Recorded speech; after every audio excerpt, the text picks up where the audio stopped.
So I'm very excited to welcome Michelle to our stage for our latest Ask a Chief of Staff workshop. Michelle is a current Chief of Staff at a company, early stage startup called Offsite, and is a former 15+ year senior executive assistant to founders and CEOs.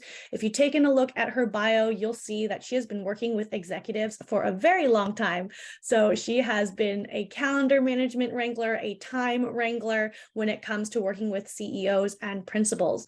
So without any further ado, I'm going to pass the mic over to Michelle to have her introduce herself a little bit further. And thank you all again for joining us on this lovely Tuesday or even Wednesday if you're a little bit ahead of us. So welcome, Michelle. Hi, everybody. I am based in Toronto, so I appreciate everybody joining us from the different time zones they're in. And thank you so much for putting stuff in the chat about your biggest challenges. I'm seeing a lot of reoccurring themes around how do we protect time, how do we focus the time, how to even have prep time in your day. I think we're going to go over quite a bit of this. So I really hope that you get value out of today. And if you have any lingering questions, like keep them in the chat, and hopefully Clara can keep an eye on those while I'm screen sharing, because I don't think I'll see them, but I will pause every so often for you to have a minute to go into that with me, and especially at the end. Okay, I guess I'll just screen share and we'll get started. Oh, I see a Kitchener, Ontario person. Hello, Kitchener. Okay, let's go into this. Yeah, it's really embarrassing to actually admit how long I've been working with people, working with CEOs, because I think the number is actually about 20 years, which is kind of wild.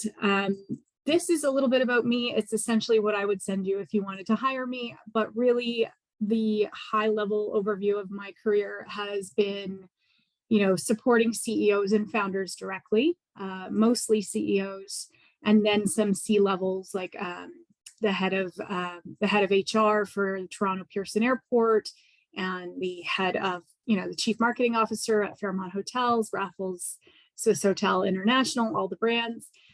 Essentially, I started my career in film and television, and then the film industry started to die up a little bit, and I took my transferable skills over to doing EA work for just presidents and CEOs in general. So I wasn't strictly servicing one industry. I got to go from small organizations to large ones. I've worked with as small as a one-woman show to, Stanley Black Decker, who's like thousands and thousands of employees around the world. Fairmont Hotels now has 5,000 hotels. So like you can imagine the various ranges of organizations I've worked in. Some have been really heavy on, hierarchy and formality, and others are, startups. My most recent chief of staff role is with a pre-seed, now seed round startup, and I was their third full-time hire. So I have seen all kinds of different organizations and supported all kinds of different CEOs. I've been really lucky to have wonderful CEOs to work for and founders to work for, ranging from the age of 25 to, I would say, 65. So again, I've had a really great career helping, many different kinds of people. And I would have to say that calendar management has been at the root of pretty much all of those roles. I'm starting to do a little bit less of it in the chief of staff role, but still having that foundational knowledge of how a calendar should flow, how to focus your time, that has been really critical throughout my career, no matter what the title. So that's a little bit about me. Let's move on. Today, I wanted to keep it super duper simple. Let me just move this out of the way so I can see what I'm doing. There we go. We're going to be talking about how to focus your principal's calendar. We're going to talk about a weekly rhythm. Oh, it looks like some of my words are cut off here. Let me try and get back. And calendar tips and tools for all. Sorry, we are going to have to look at my little taskbar for a minute there. So how to focus your principal's calendar, the weekly rhythm of how I would suggest your executive team flows their time in a week, and then calendar tips and tools for all, which are just sort of low-hanging fruit that we can go over at the end of the presentation. Okay, so how do you focus your founder? I mean, there's a million things going on. They want to be in every single initiative happening. They have a lot of ownership. They have a lot of passion. They really want to be involved. So how do you kind of strategically pull them back and get their focus on the most important things? I would say you're going to have to do a bit of a dive into a conversation with them. So this is going to rely on your relationship skills with them, your partnership skills. Hopefully you have enough of a rapport to get into this conversation, because it's not always easy. Sometimes they want to be involved in everything because they don't have a ton of trust in their direct reports, or maybe they have a fear that's sort of running at the core of their day-to-day. So trying to kind of unpack that a little bit and get them to admit what really matters to them or what they're really concerned about will help you kind of dive into what their priorities are. And I really like to kind of preface that conversation with what are the 3 main projects that only they could lead as the CEO and founder. That is a really specific direction, because they really do have a specific skill set, the ability to do certain things that other people in the team won't be able to touch, won't have the autonomy to work on. So I think that's a good prompt. And once you identify those 3 main projects, you can actually start to build out a proper strategy around their calendar and understand how to be the gatekeeper of their time. So then you would create a roadmap. This is typically around their main key results for each of those projects. Maybe they were assigned an OKR specifically to them, or maybe they have their own personal set of OKRs that relate to the business. But with each of those, you're going to want to try to tackle what are those key results? What are the key things that have to happen for them to accomplish that goal? And what are the deadlines? When you know the deadlines, you can always work backwards. So if it's something that has to happen by the midpoint of the quarter, then you just naturally work backwards. How many meetings have to occur for that thing, that project, to get to that point in its process? And then, yeah, so you put that in the calendar with that in mind. And then also you're able to figure out what are the good checkpoints to ask about progress. So you as the EA or the COS can keep them accountable to those deadlines. And so that's what's really how you would break down focusing on the founder. Once you have all that kind of listed out, you're able to navigate the calendar a little bit more. So you know what they want to be working on. You know the deadlines of what they're working on. Now you need to look at what they already have in the calendar and what can be peeled out of the calendar. And in order to do this, you're going to need to ask questions about the existing meetings that are in there, especially the ones that are on a reoccurring basis. So you're going to ask questions that I've got here on the slide. Are these things you need to attend? Is this something that maybe you can attend just the first few meetings and then leave it to the team to carry it on? Is it possible that you can attend this on a monthly basis, even though the team is going weekly? Maybe on the 4th week, you're allowed to attend that meeting and they can escalate all of their questions up to you in that one discussion, instead of you being on every single meeting. Is it something that maybe they can now delegate to a direct report? Can they maybe perhaps only attend the first 15 minutes for the high level overview, and then the rest of the meeting can be a more tactical approach to that conversation? The other thing you can do is maybe in the calendar right now, there's a 1-hour weekly meeting on something that only needs to be a half an hour, or maybe it's only got to be 15 minutes. Maybe the project is well on its way and the CEO or founder doesn't need to attend even at all. So these are the kinds of questions you're going to really want to drill down. Sometimes things end up in our calendar and we just never question them. We just tend to let them keep going and going, and you get so comfortable and familiar with attending that you don't even ask yourself, what's the value I am bringing to this conversation? If you're managing your own calendar, I would encourage you to ask all the same questions for yourself. And if you're in conversations that you need to be in, I mean, obviously using an agenda is the best way to have a lot of value driven in that conversation, and it keeps people on task. The other thing I put here is try to cap the number of extra internal initiatives that they're attending. So what does that mean? That could mean something that maybe your founder or yourself, maybe you have an interest in, but you're not necessarily leading.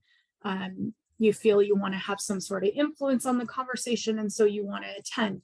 I think it's okay to have some of those in your calendar. I just don't think those should be the majority of your calendar, and they shouldn't dictate, how much free time you have on any given week. So just, maybe it's only 3 extra things that don't necessarily push your OKRs forward, or maybe it's 2. You're going to have to keep that in mind. And I think sometimes putting a cap on it will help you determine which ones you really want to be a part of and which ones you're okay to let go of. If anybody has any questions, I can pause in 1 more minute after I go through the last few things here. So just put those in the chat and we can pause. So now you've audited the calendar, you know what can come out. Obviously, you're going to remove those. When you're removing them, be sure to talk to the owner of the meeting and explain what's going on. You're going to then replace the calendar with the appropriate time blocks that need to be in there to help further your own time or your founder's time in the appropriate OKR direction. So you're removing, you're replacing, I'm adding color coding to your to-do list, and I will show you a sample in just a minute. And then, as I said here, you're going to want to communicate these new priorities to your team so that they understand why you're stepping out of some things and really being hyper-focused on other things. It will also kind of send a signal to the rest of the team that it's okay to make these decisions around your calendar. It's okay to be hyper-focused, and it's okay to say no. And I think those are really great, healthy boundaries to set when we're in this like Zoom kind of remote world where everybody's invited to every meeting and it feels so calendar heavy. So boundaries are great as long as you're communicating the intent behind why you're saying no. I think they're totally appropriate. This also really allows the EA or the AA, whoever is working in the calendar with you, to be able to guard their time accordingly, because they will now understand what the priorities are. And if a new meeting invite comes in that doesn't fall in those priorities, it's easy for the EA to make a decision to push that out 1 or 2 weeks, or to even ask for an async update. I think that's also totally appropriate to say, you know what, I really can't get you into the calendar for another couple of weeks based on the priorities that are happening right now. So if you'd prefer to send over an async update, I can make sure that my founder sees that. Totally appropriate. If they push back and they're like, no, I really need to have a live conversation, no problem at all. I'll get you in within the next 2 weeks. And then this is the piece that I think a lot of people are not taking time to do. In your weekly one-on-one with your co-founder, take time to go over the calendar last week's time. How did they spend their time? Let's add up the number of hours that were spent on each of those main priorities. If those hours are not matching what they hoped to spend, why? Why didn't they spend the time? Was it that there wasn't enough content or work to be done in that area? Or was it that they were distracted by other fires that were coming up? Is there a way to push out those fires or delegate them to someone else so that the next week can be more productive? I think keeping this top of mind really helps the founder remember what they're supposed to be working on. Okay, this is the sample I wanted to show you. Can everybody see this okay? I'm just going to quickly check the chat. Oh, okay, color coding. All right, that means you can see it. I'm not sure if you can read this, but the purpose of this is to have a really quick indication of where the time is being spent. So I wanted to show you this. I rolled this out for one of my founders who was really big on accountability, and he really pushed it on me to help him remain accountable. And so we came up with this strategy here. Essentially, he was not a morning person, so we blocked off every morning from 7 to 9 just to let him, wake up slow, read the news, whatever he wanted to do at home.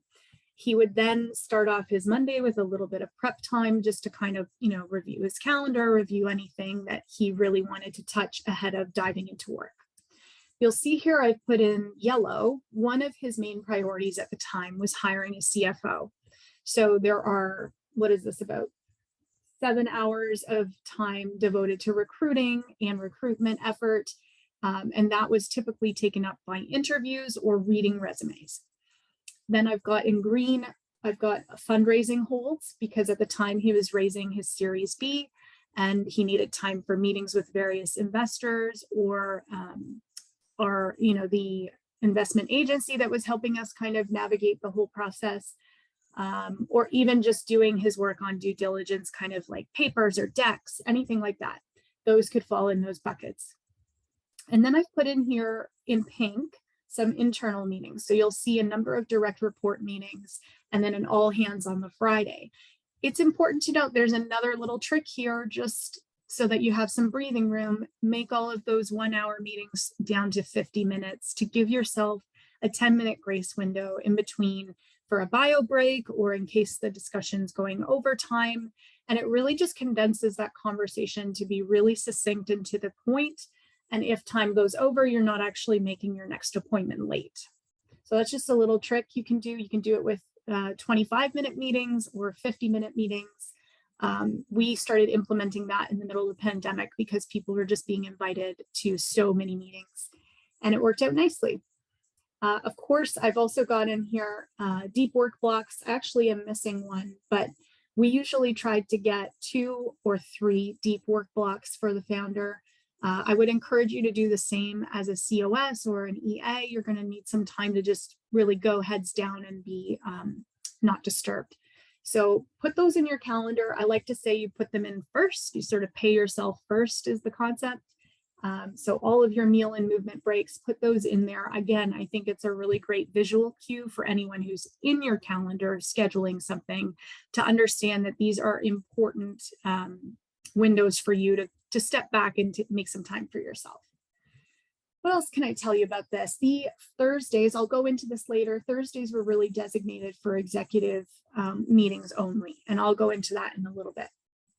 But yeah, essentially what we would do is we'd block it out like this. You can do this proactively and put them all in as free holds instead of busy, and then, book over them. The other thing is, maybe a fundraising meeting couldn't be booked in that fundraising slot. So you're always going to be adjusting things. So this is more of a guideline. I actually built this out in Excel so that I had it as a map. And I was always able to track how many hours should be in the calendar under fundraising. And then I was able to audit at the end of the week. We were supposed to have 10 hours of fundraising. We only had 8. Because again, you're going to be moving things and shifting things. Again, the color coding is really what's important in this sample, because you will be able to look at it and summarize what's happening. And then your founder will be able to look at it and do the same. I think the other thing to note is that people outside of your office are going to be looking at their calendar and also understanding that they're making time for certain initiatives. And so that's, again, an external signal to tell other people that this person is hyper-focused and I can't interrupt them during certain windows of time. Okay, I'll pause here for any questions. Anybody have questions? I'm just going to check the chat. Oh yes, definitely need some movement breaks in your day, Kyle. Yeah, it looks like we don't have any questions coming in, so that's fine. I'm just going to continue. So the next strategy I want to share with you is just a rhythm of business for 1 week. This came about when I was helping Prodigy Education.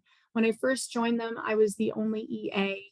There were, I think, 10 executives at the time. It later grew to a team of 14 executives, and they did not have any other support staff.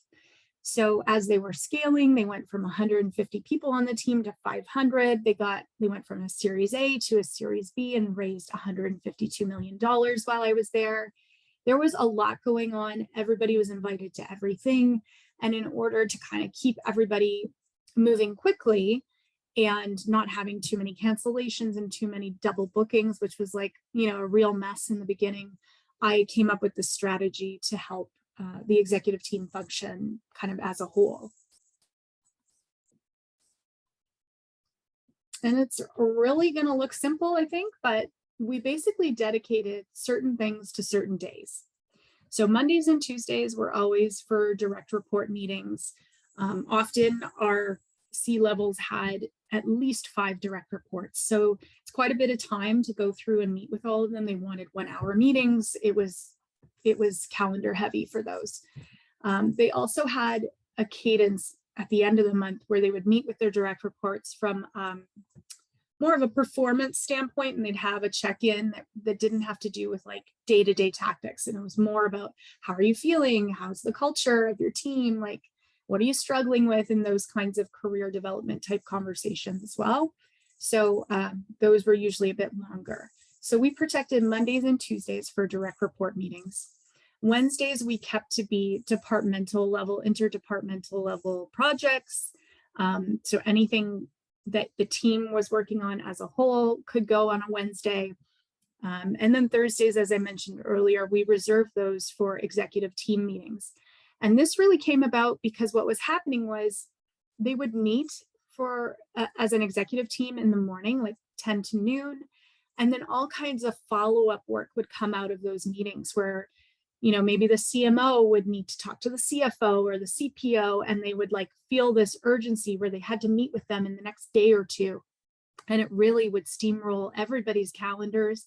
It would put a lot of pressure on the EA to, you know, juggle all sorts of calendars, remove things, rebook, get that one in.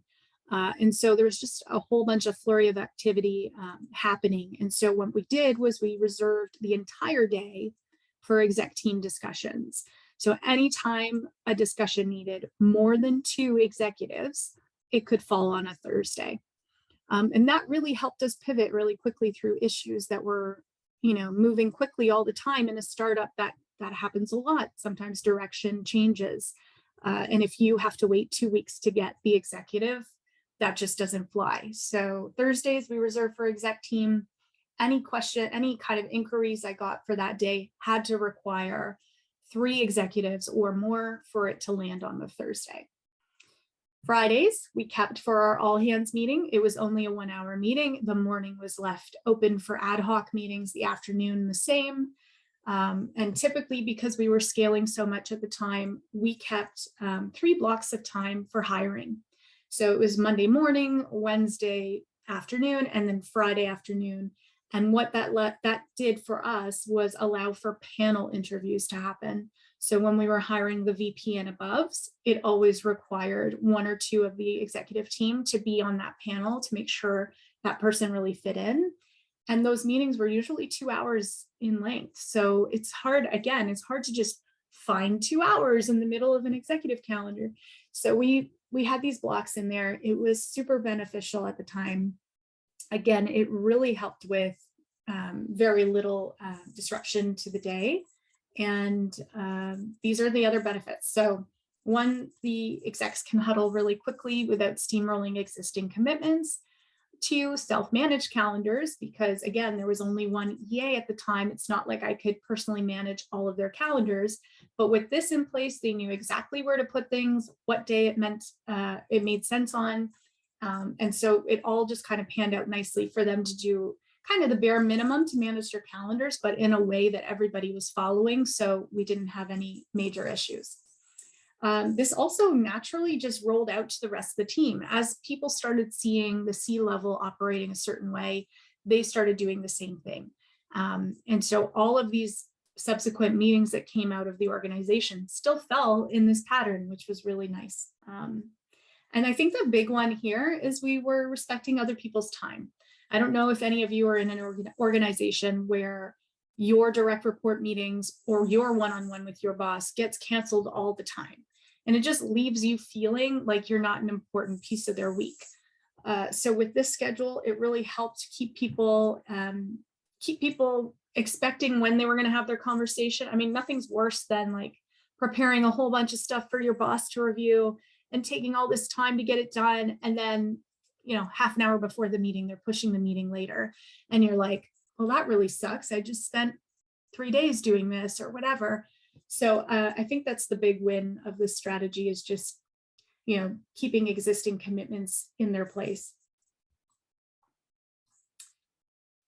And this is basically, you know, as I said, it's very simplistic. We have direct report meetings Monday, Tuesday. Wednesday, you have your departmental meetings where you're doing a lot of the operational, tactical, hands-on work, getting your updates for the week. And then all of those updates were flowing nicely into the executive team meeting where people wanted high-level overviews of how things were flowing. And so the exec team meeting day, protected for execs only. And then Friday was a bit of an all hands day plus ad hoc meetings, which allowed them to flex for those other projects they wanted to be a part of, but not necessarily run. And so this is what it looks like. And I will pause here for any questions around this. I know, okay, I'll go into this question in a sec. I know this might look very rigid, but I can tell you that this was operating very well when we implemented it. And, 14 different leaders had no trouble falling into this process. And I think, again, there's a piece here that I didn't go into, which is rolling it out to the team. And anytime you roll a project out to the team, it's got to have a lot of communication and some training that goes into that, and really just stakeholder buy-in. So a lot of one-on-one chats happened with each of these execs where I just sort of walked them through the process, and then it was fine. Oh, Leo just asked me, how did you get buy-in? How much time would you recommend for the transition? Yeah, great question. So in order to also implement this, I had to audit all of their calendars as well. So that process took about, I'd say, 2 months of going through everybody's calendars, aligning them and asking those questions about what they could be involved in, what they could remove. And then we literally customized their calendars to the new arrangement. But I gave them about a 3 month, like 2-3 month lag time, where I was like, this is going to be in place for June 1st. And so you're going to see a lot of movement. You're going to see a lot of things changing and updating.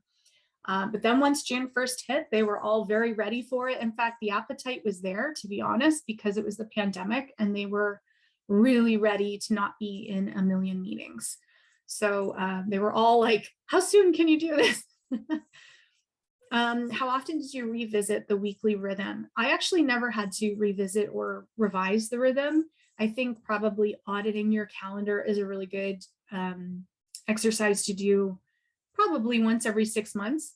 And I think as you do them, it gets easier and easier because you have less to remove. Everything should be very current at that point. So yeah, I would do that every 6 months.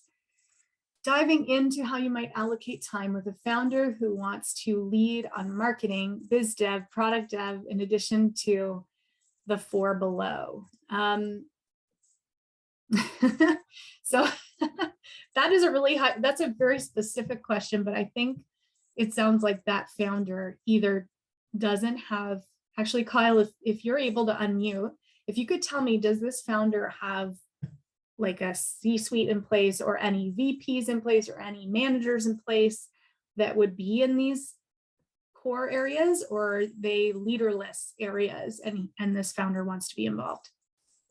Yeah, absolutely. Sorry about that. I meant, like, I've worked with a founder before who wants to lead the company and lead marketing, or lead the company and lead product development, in addition to having direct reports, departmental meetings, and executive team oversight. Thank you. Yeah, no problem. That's actually, you just described the founder I'm working with currently. I would say this is normal for smaller organizations. It's totally something you'll encounter because A, they can't afford a C-suite to take care of all these things, and B, they're just generally passionate and they think they have stuff to bring to the table in these areas. So it is normal to see this. I think the best thing you can do for them is get them to have that prioritization exercise. If you can't facilitate that for them, hire someone. It's worth, a 2-hour conversation with an executive coach to get super, super clear on what they should spend their time on. And then when you know that, the founder usually has a moment of like, okay, yeah, I can't do it all. I can't do every single thing I really want to, but I'm happy to jump into these 3 areas. And that would be my first round of attack for that person. And then the second piece that's really critical for that is keeping them accountable, because they won't be able to deliver everything. And once they realize that they're not delivering on the things they said they would deliver on, and it's holding the business back, I think that's when they really realize it's time to get other help, or it's time to delegate this to someone else. I hope that answered your question. If your CEO is involved in customer meetings, where would those fit in? So that's a great question. I think that would fall under one of the priorities. Like if it's their main if it's their main focus to be on like a high touch customer service level for their client base, I think that would fall as one of their main things they want to be a part of. And you could just bucket that out the way I did with the example I showed you with the 3 main objectives. Just ask them directly, how much time do you want to spend meeting with customers, and then block that out in the calendar. I think it's okay. I think that's great that they want to be involved with their customers. A founder who won't say no to anything, a big yes man. Ada, that's definitely where you come in. I'll tell you, everybody on this call, if you're on this call, you most likely were hired to help organize the chaos. You were likely hired to help them funnel their focus. So it's okay to have a real conversation with them and say, after watching you operate for the last 2 months, I'm noticing a pattern of you getting involved on this, and this. Whereas I think as a leader of the organization, I can see you operating at a higher level on this, and this. And I think that's okay to have that conversation.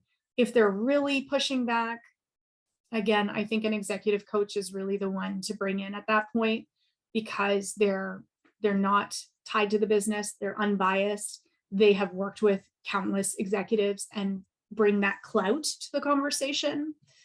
So if you're not able to influence them directly, and you're not able to point to the business reasons why they shouldn't do all those things, then I would hire externally. Okay. Okay. I'm skimming down. Sorry, guys. Okay. If somebody suggests something about our operating cadence, 6 people's voices are popping in as to what we should do. Yeah, I think that's fair, Ada. I think you're going to have to do, I'm not sure what your role is, but I think you're going to have to do your own research on what the right rhythm is in the same industry that you're working in. Just kind of see what others are doing as a best practice. And then you're able to go and say, this is how we're doing it. This is why. This is the research I did. It's effective for this organization, and we're going to experiment with it here. Sometimes using the word experiment kind of takes the edge off of people thinking it's like written in stone and they weren't heard and all of this stuff. So I would approach it that way. Have I missed any other questions? I think I got it. Yeah, okay. So I'm going to continue. Okay, this is sort of the last chapter of my talk today. And these are really just quick wins and tricks I would recommend to navigate your own calendar, or if you're managing someone else's calendar. So the first thing I put here, I mentioned it earlier, you're going to be your own gatekeeper. You really need to block time for meals and walks and daily prep time for yourself. If you have a big meeting coming up and you know you're going to have like work that spins out from it, give yourself another half an hour after that meeting, because you're going to be working on minutes, or you're going to be doing follow-up actions or whatever. Block out that time. It's definitely going to happen. You're going to need that time. So you might as well put it right after the meeting and just get it done. And again, be clear with your boundaries and tell people when you're most responsive, and that way they know when to hear from you. I think the other thing I like to do all the time is, if I'm getting an incoming inquiry, whether it's about the calendar or something else I need to do, I am always giving them a time frame of when to expect my step to happen. So it's either, great, thanks, I'll get to that by the end of the day, or great, thanks, I'll get that to you by the end of the week. Like anything like that, just to continue putting that boundary out there that you are not a machine. You're not going to spit things out instantly to them, especially if you're supporting more than one person or working in a team that's got a lot of collaboration. Maybe you're a shared resource. I think that's really critical, is to be communicative. And I do really believe in the deep work blocks. Put them in there. If they get pushed out, they get pushed out. But you always need to set that time aside. Again, it's got to be top of mind for you too, because if you can't put yourself first, you're always going to be in catch-up mode. So that's not a fun place to be. Default event duration. So there's the ability to set your calendar up so that your default meeting populates as a certain length of time. So if you want to try that 50-minute rule I told you about, you can go in and set it so that every new meeting you create already starts at 50 minutes. And then you can adjust it if you need to. Reminders, you can absolutely set reminders. Like there's usually a 10-minute reminder before events. You can set that as long or as short as you need, or you can remove them. Some people hate having reminders. That's just another feature you can use. Event notification is the same. You can get a notification via email or a pop-up on your computer or SMS. So you can do that for anything that's important. I would also recommend those for like birthdays and work anniversaries if you're in charge of managing that for your team. Find the time feature. So this is like the scheduling assistant in Google Calendar. Huge tool, totally underrated. I would definitely use this anytime you're trying to book with somebody. If you don't know where that is, I can show you later, but it's a really great tool, and I use it constantly. And then sharing your calendar. This is more so for the people who are like, they have an assistant, or maybe they're collaborating with someone constantly. You can share your calendar so that they can just click a button and view your calendar alongside of theirs. And that's helpful if they're trying to book things really quickly.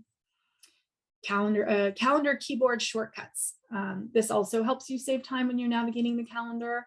And you can just Google this, like what are the most common keyboard shortcuts for Gmail or for Microsoft Office, and you'll get a whole list of them, and you can experiment with those.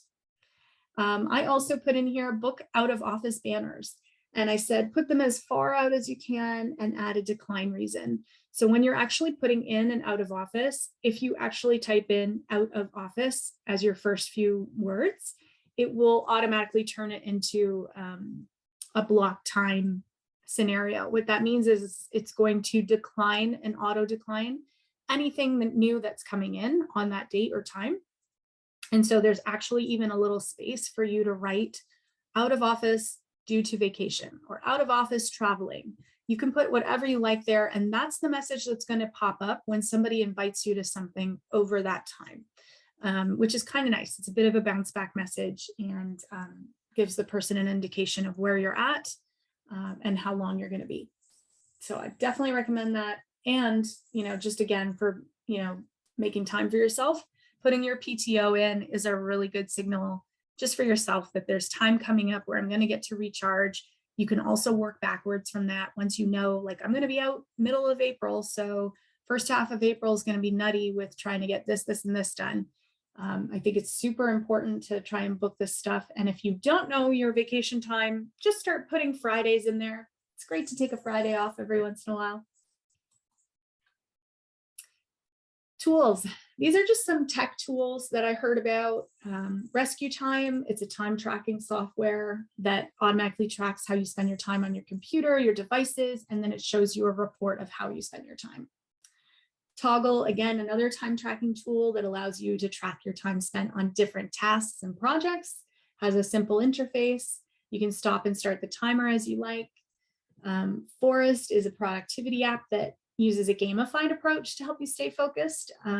This might be good for people who just want to make it a game and try and get better and better at doing it.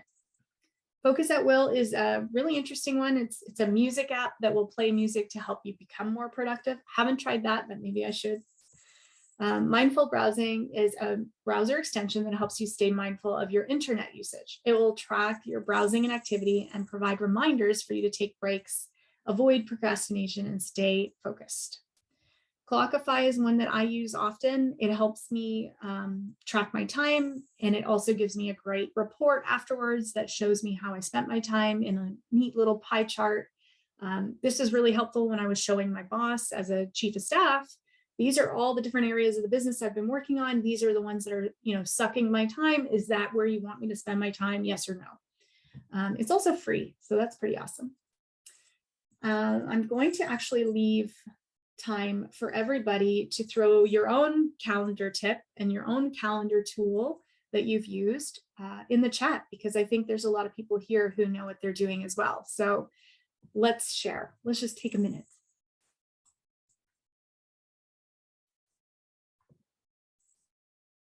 We got Clara saying she likes shortcuts. Clara, what's your favorite shortcut in Gmail? I love the E for archive and then the GI to get back into your inbox. I think JK to go forward and backwards. I mean, once I discovered those shortcuts, like I feel like a keyboard wizard when I'm doing things now. And then I dropped one in the chat that I really love to use. It's a Mac app called Next Meeting, and it shows your next calendar meeting on your toolbar at the very top. And I found that super, super helpful because I know most folks probably have Google Calendar, but sometimes you miss the notification if it's like in a tab that's buried with, you know, your 50 other tabs. So it's really helpful for me to have Next Meeting kind of at the top of my toolbar, and it's kind of always there next to the time. I can see what meetings I have coming up in however many minutes, and it actually even drops down so you can join the Zoom meeting right away. So super useful. That is very cool. And that's just for Macs? Yes, it's in the App Store, so you can download it. It's free. Nice. I don't know if there's an equivalent for Windows, but I'm sure there is. Very cool.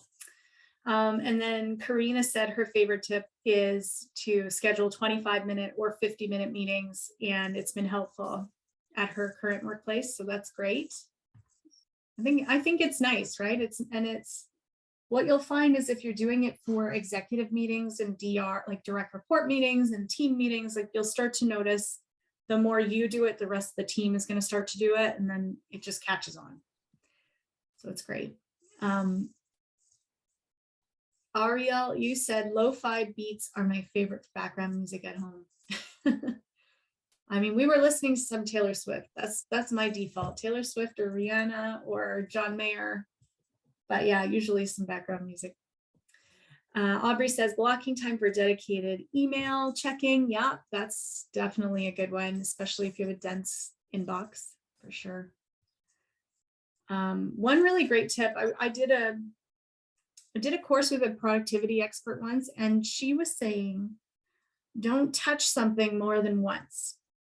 So probably a lot of us go into our inbox and we do a bit of a triage where we like skim each one, like hyper quick, like, do I need to do anything with this right now or can it wait?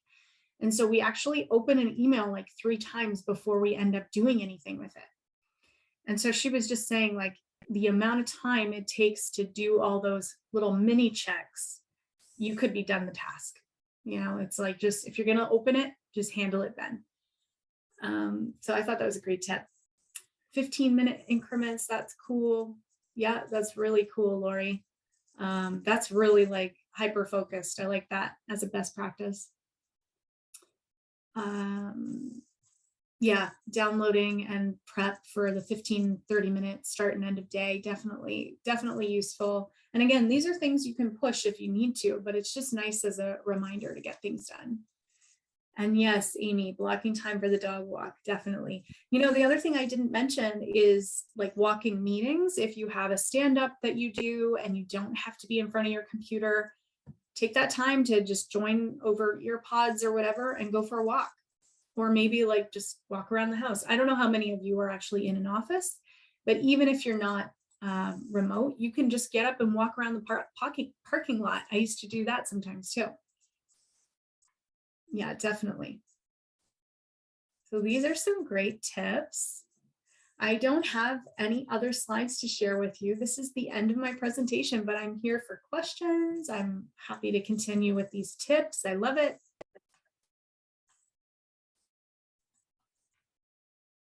Anybody out there?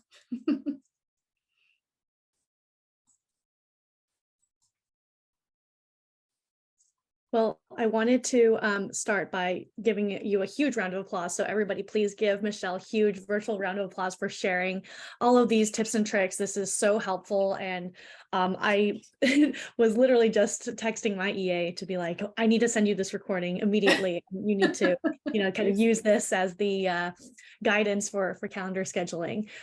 So we still have, you know, a good amount of time here. So if you have any questions, feel free to drop them in the chat. We'll kind of monitor and ask the questions as they come up. But I think time management is such a crucial skill for chiefs of staff, not only for your principal, but for yourself. And I really liked what Michelle said about, the reason you were hired is to change some of these operational processes. So, just because you're a chief of staff, it doesn't mean that calendars are now out of your control. In fact, you now have the strategic approach as opposed to the tactical approach that an EA might typically have. So I see a couple of questions rolling in, Michelle. Some of these are, I think, just wider to the chief of staff here. So I'm going to start with Kyle's question. Kyle asks, what do you typically do when you first start as a chief of staff?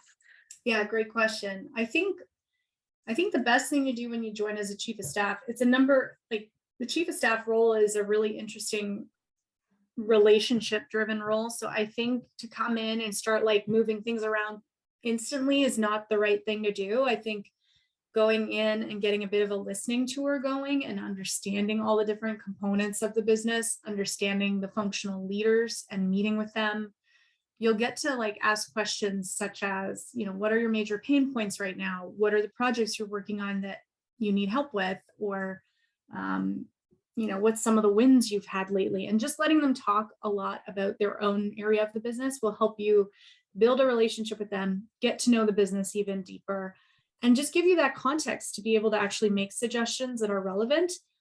Nothing is worse than going in as the newcomer, making a bunch of suggestions that are completely irrelevant, or even worse, they've been suggested before. So you want to really take some time to listen, and then you can bring your suggestions up one at a time.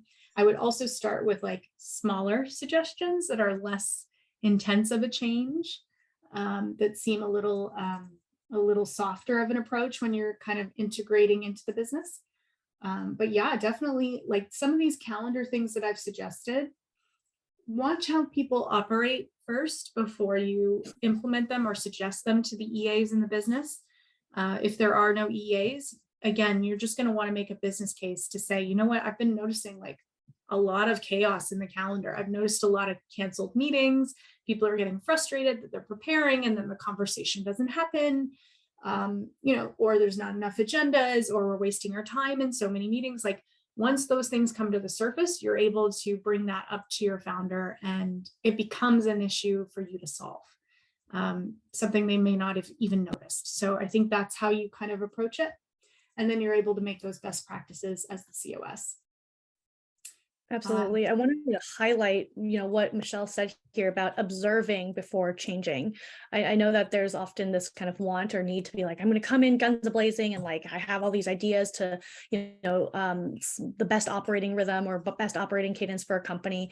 And I think that the best thing that you can really do is sit and observe, for the first 30 days is really how I thought of it when I started as a chief of staff, and just kind of see the lay of the land, because you're going to find out why things are done that way. And if you're able to tackle the why and change from there, as opposed to just let me just rearrange the calendar, you're going to be able to kind of change hearts and minds a lot more. So I dropped a bit of a shameless plug, but I wrote a blog post years ago now on my first 30 days on the job as a chief of staff that I think could be helpful.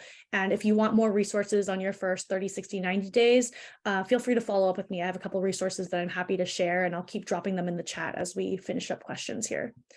The next question, I think, is from Lori. Michelle, I think you'll be able to really speak to this, and it's a transition I think a lot of folks are looking to make. But how do you transition from an EA role to a chief of staff? What's a good first step? Yeah, it's a great question. It's something I didn't even think was possible for myself. But I would say the best thing you can do, and you don't have to be an EA for 15 plus years to do it, just so you know, the best thing you can do is strategically work with founders and CEOs as much as possible. It could be an EA, it could be something else where you're just constantly working with them, because you want to get to understand how their minds work and how they operate. Once you gather that business acumen and understand the way kind of different organizations work, you're able to even dive into projects. And I think that's something that elevated me from a regular EA or a senior EA who was just good and efficient at everything, to something that elevated me outside of the EA role and more of a resource that people could rely on and trust for bigger projects. So one of my first big projects was running an offsite that was $1.3 million in budget. and leading it from end to end and, in charge of the budget and all that stuff. Now, typically an offsite would fall in the EA bucket, but something on that level that was like a trade show, a presentation, breakout rooms for demonstrations. It had all of our, top clients going to it. It had so much responsibility and weight and business results tied to it that it was like an OKR, really. We smashed that event. They gained 40% of their revenue just from that one event. And that was an example of something I could own from end to end as a leader. So I would totally recommend leaning into any kind of project that's happening, whether you're asked to or not. Maybe you spot something in the business that's really critical and you think you can help. Just go to the owner of the project and ask to be a part of it in some small way. Maybe there's a committee you can join or whatever, but the more you integrate yourself into those larger projects, the more you'll have the skill set to be a chief of staff. I'm also just generally starting to level up in my education by joining communities like Ask a Chief of Staff. And I just enrolled for a Mini-MBA master's certificate from a School of Business out here in Toronto. And I think that will help me kind of fill in any of the gaps that I might be seeing in my journey. Finance or data analysis, stuff like that for me has been a bit of an area of an improvement, but I know I'll get that in the Mini-MBA. And you don't have to go to an MBA status to be a chief of staff. Just, find whatever learnings are going to fill those gaps and then be confident and then do the thing. Find a way to do those projects. Perfect. And one more question from Ariel before we wrap up here. Where do you see the boundary lines between a chief of staff and a COO? I'd love to hear it from you, Michelle, and I can throw in a couple of thoughts on my own as well when I was a chief of staff. Oh my goodness. This is really an interesting question, especially because I kind of feel like the head of ops at my current business, and there is no COO. So a lot of that functionality is falling to me. So I would probably say the COO is a little more strategic and high level behavior, whereas the COS, at least in my experience in the stages of companies I've been, working with, the COS is both strategic and hands-on. So there's like a tactical component where you might own one of the key results, not just lead the project. So you probably would never see the COO own a key result, but they would be the person, the overarching person kind of navigating the business, the operations of the business. Whereas I think a COS is like deeply ingrained in the day-to-day ops. So I'm not sure. I would actually open that back up to Claire. I'd love to hear your thoughts on that. The short answer, as with most stuff in a chief of staff role, is it depends.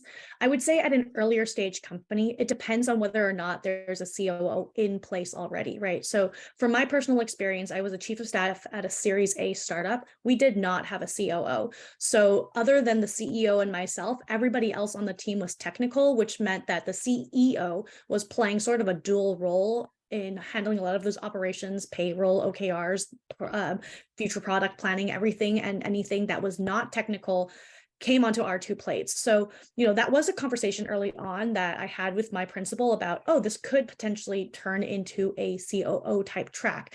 The main thing I would say is the main difference between a chief of staff and a COO is that a chief of staff is focused on the principal.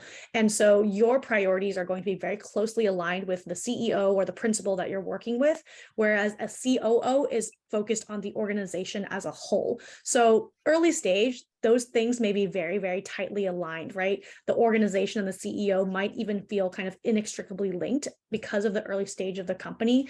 But as the company grows, a CEO and a COO are going to start to focus on different things. A CEO may be more product focused, or I like to call them external focused, right? They're going out doing the fundraising, they're selling the story, they're focused on the outward facing product and maybe even the client side, whereas the COO is keeping the internal ship running, internal communications, culture building, all of these things. So there is a very large Venn diagram overlap, but as the two roles kind of continue to grow, as the company grows, your role as a chief of staff is going to continue to focus on the CEO. And so your responsibilities and priorities will lie there, whereas a COO will function more independently to look at the organization as a whole. Hopefully that's helpful. I found it helpful. Amazing. Well, we are just here at the top of the hour. Everybody, please give a huge round of applause to Michelle once again for sharing all of these calendar and time management tricks and tips. I know I took a lot away, and I can't wait to beautifully color code my calendar as well. I'm going to throw Michelle's LinkedIn into the chat here. So if you want to connect with her on LinkedIn and keep following the great content that she puts out, please feel free to do so. And I will send a copy of the recording of this workshop as well as Michelle's slides, because there's a ton of good nuggets in there, tools that I'm sure all of you will want to be using in the future. So we'll send that out in the email later today, and hope to see you all at the next Ask a Chief of Staff workshop. Like I mentioned, our community is now open. Workshops like these will be made available to all members in the future, but if you're not a part of the community, there will be a ticket price. So very good idea to sign up for our community. We hope to see you there in the Slack in future workshops, and I hope everybody has a wonderful rest of your week. See you all soon. Bye, everyone. Thanks, Clara. I really appreciate all your time. Thank you, everybody.